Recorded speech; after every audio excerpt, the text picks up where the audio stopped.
Una información muy importante en la agenda internacional es la renuncia obligada de un presidente de un país que no quería entregar. Tenía 20 años en el gobierno y quería ser candidato nuevamente, además 4 años que no hablaba porque estaba enfermo en una clínica en Suiza, iba y venía a Argel, no gobernaba, pero su grupo que estaba en el poder quería mantenerse en el poder. La gente se fue a las calles, los jóvenes, las mujeres, los estudiantes.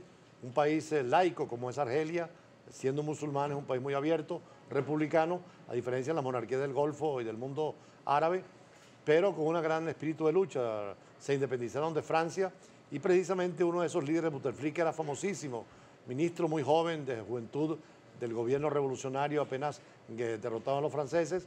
De Gaulle tuvo que irse de Argelia y fue canciller, un hombre muy querido, pero cayó también en el deseo de quedarse en el poder y la gente quería sacarlo como diera lugar.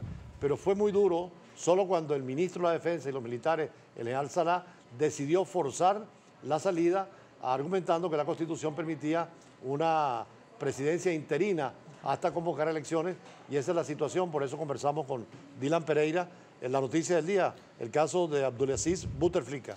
Bueno, el caso del presidente Bouteflika es muy interesante. De hecho, la revolución y la guerra de Argelia de independencia es una guerra quizás es una de las más interesantes para estudiar a términos académicos y de nacionalismo. Realmente Argelia era una colonia francesa, claro, que París designaba un gobernador cada 5 años, y esto era una situación de... Era parte de la República Francesa. Era parte de la Francesa. República Francesa. Era París quien decidía las acciones políticas y económicas de Argel. Y esto era algo que motivó al Frente Nacional de Liberación argelino a llevar una lucha de independencia muy interesante, una guerra de más de 8 años, muy cruenta, pero que logró la liberación de Argelia y la independencia como una república soberana e independiente con un espíritu muy avanzado para la época de los acontecimientos. Precisamente el general Bouteflika, como usted lo mencionaba, embajador, fue uno de los grandes exponentes permanentes de toda esta situación argelina. Él a los 20 años apenas ya era ministro para la juventud y con tan solo 30 años ya era el jefe de exteriores de la política exterior de Argelia, que durante esta etapa, durante los años 80, Argelia fue líder de los países en vías de desarrollo y líder de los países del movimiento no alineado. Que además llegó un momento en que los islamistas radicales querían tomar el poder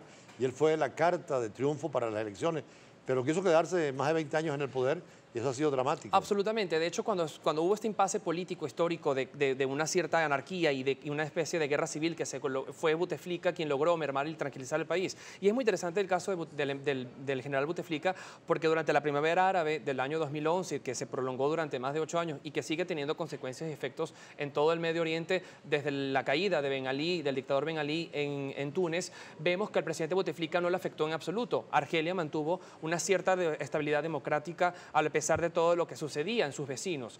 Y es lamentable que una figura tan interesante, con un apoyo político fundamental en la población, en el seno de la población, haya caído en el deseo de prevalecer el poder por más de 20 años. Y hoy hemos visto cómo, gracias a la acción de la movilización de los ciudadanos en Argelia, particularmente los jóvenes y las mujeres, cansados de un mismo gobierno de más de 4 periodos presidenciales. Era el 5º periodo presidencial. Él se intenta postular un 5º periodo presidencial y en este momento los grandes movimientos estudiantiles de Argelia le dicen en las calles de Argel: no, queremos transición, queremos un cambio en la vida política. Pero fue fundamental el golpe, el tema militar. Absolutamente. El pronunciamiento de los militares hizo que todo el mundo se fuera a las calles con más fuerza y él se hubiese obligado a renunciar. De hecho, tanto el general Saleh como el general Mohammad, que apoyaron a Bouteflika y que fueron sus colegas durante el Frente Nacional de Liberación de Argelia, fueron justamente el general del Ejército y el ministro de Defensa quienes le dicen al general Bouteflika: usted no se encuentra con facultades ni físicas ni mentales para continuar con la presidencia de Argelia y debe retirarse. Y hoy hemos visto cómo Argelia ha celebrado durante toda la noche la noticia de una dimisión después de más de 20 años de un solo reinado. Y un proceso con un presidente interino hasta unas elecciones democráticas donde todos participen. Además, lo acusan también de acabar con la industria petrolera. Absolutamente. Hay unas grandes críticas en las políticas económicas del presidente Bouteflika y hemos visto cómo la canciller francesa, horas después de que se conoció la noticia de la dimisión de Bouteflika, emite un comunicado en el que disponía a la Cancillería francesa y al apoyo de Francia como país hermano de Argelia en la transición democrática pacífica en Argelia, que lo más seguro es que en cuestión de menos de 6 meses sean convocadas unas elecciones presidenciales y Argelia logre un nuevo capítulo, una nueva era que sin duda más adaptada a los intereses y a las demandas de una población mucho más joven, con nuevos intereses y nuevos objetivos, que logre relacionarse más con el mundo y a tener unos horizontes mucho más expandidos. Sí, estábamos viendo precisamente en las calles de Argelia la cantidad de manifestaciones todos estos días y sobre todo la participación de los jóvenes que quieren cambio, que quieren mayores ofertas de trabajo, que quieren mayor pluralismo, porque hay una tendencia en muchos gobiernos del mundo musulmán de ese autoritarismo excesivo. Y en Argelia, afortunadamente, creo que viene ahora una etapa de democracia, de elecciones y de participación como en Europa, de todas maneras. Absolutamente, embajador. Y de hecho, como mencionábamos hace unos minutos, la primavera árabe, este movimiento de independencia y de revolución contra dictaduras de 30, 40 años en el Medio Oriente, que logró acabar con dictaduras como la de Saddam Hussein en Irak o Muammar Gaddafi en Libia o Ben Ali en Y eran 40 años en el Túnez. caso de Gaddafi o 30 años en el caso Mubarak, de Mubarak. en Egipto. 23 en el caso de Túnez. De Túnez, dictaduras de más de 2 y 3 décadas que lograron ser removidas del poder político gracias al movimiento de la primavera árabe que demandaba unas políticas democráticas de libertad e igualdad y fraternidad entre los estados.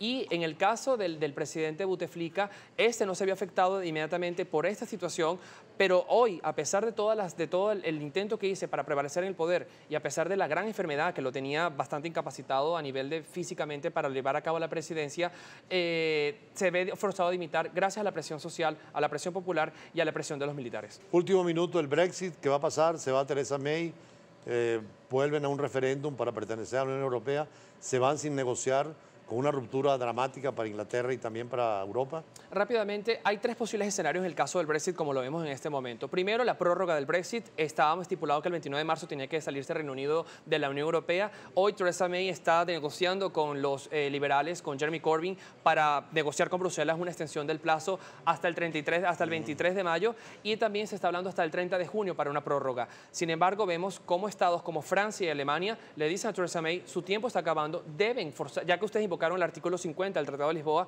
deben forzar la salida y el escenario más catastrófico sería una salida sin acuerdo firmado por la Cámara de los Comunes y lo más probable es que en las próximas horas o los próximos días Theresa May se vea forzada por Jeremy Corbyn a dimitir de ser primera ministra y dar paso a nuevas soluciones y a nuevas estrategias de negociación con Bruselas. Bueno, muchísimas gracias, Ilan Pereira. Desgraciadamente, con este último análisis vemos que es negativo para Gran Bretaña, negativo para Europa, una ruptura porque son 28 países, 500 millones de habitantes, 5 millones de kilómetros cuadrados, que es la Unión Europea y que es una potencia en la pluripotencialidad del mundo de hoy y cuando los poderes están distribuidos, ya no solo entre Rusia y Estados Unidos, sino que la Unión Europea juega papel fundamental, pero unida. Esperemos que se resuelva, pero volveremos mañana también con otro especialista, Eduardo Díaz, sobre el tema del Brexit y seguimos en otros escenarios con otras informaciones, agradeciendo a Ilan Pereira de la revista Diplomacia de Venezuela. Ya regresamos.